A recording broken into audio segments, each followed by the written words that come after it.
In 1983, the sensory deprivation tank had become a little bit of a thing in Hollywood, and you could go and rent a little time. We have one here. You have one here. But this is early days. Yeah. This is John Lilly days. Yeah. And out of nowhere, I decided to give my best friend at the time, Tree, some LSD. I said, let's take this LSD, go up to the apartment complex, and we're going to rent an hour in the tank, side by side. And he was like, okay, let's do it. So we took the LSD. We drove his car. We got in the tanks. I thought it was just going to be, ooh, trippy dippy. Forget it. I was 10 billion miles away in outer space. An astral plane experience. Yeah. Completely conscious, but no body. Just flying through the quiet vastness of space. It was almost more than we could handle, but those things are real. The elements combined. I don't do LSD anymore, but as a young man, it made sense to me. The combination of the two things is what's really phenomenal, because what Lilly, he invented the sensory deprivation tank because he was trying to figure out a way to separate the mind from any of the physical input of the body. It works. It does work. Probably yeah. without LSD. Oh, it definitely does Yeah. without LSD. Yeah, it's one of the best ways to achieve a psychedelic state without any drugs. And also, you can end it at any time. Just open the door. And it's over. It's not like you have to come down from it. It just goes away. I had to come down on that day. Oh, yeah? Yeah. I bet. I had to get home. I bet you did. How'd you get home? It was tough. It was tough. The roads were disappearing under the car.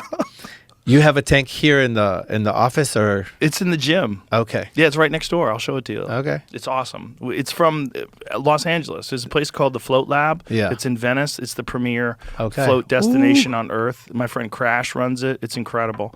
And Crash is a mad scientist, and he's developed a sensory deprivation tank that's like super advanced with like ozone filtration, and the water filtration is like he gets these systems that are from like commercial water filtration for like people's drinking water and shit, and he has this whole process of, and then it's a giant tank too. It's like a meat freezer. Size of this room? No. It's like from this Okay. back to there.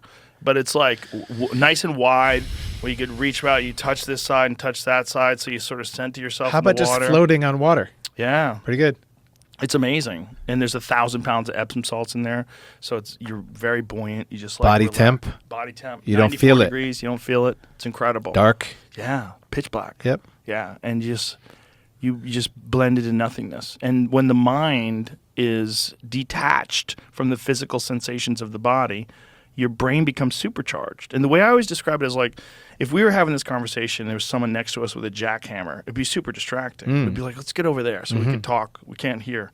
But everything is input. The sensory input of your butt touching this chair, right? Your hands touching this desk, the earphones on, the microphone in front of your face, the physical space, the you and I exchanging social cues and communicating with sound, like all that stuff is input.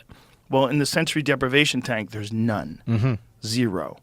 And then with the water being the same temperature as your skin, it feels like you're flying. That was my experience. It's amazing.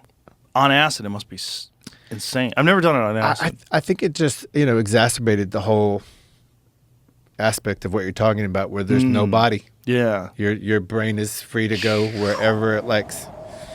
I loved it. To me, it was pretty monumental. I don't think I would repeat it under those circumstances, but I'm well, happy if you did, you'd want more time. 1 hour is like, beep, time's up, Anthony. Time Like, was "Oh, up. Time was up. What do you mean Yeah. time's up? I'm on Jupiter.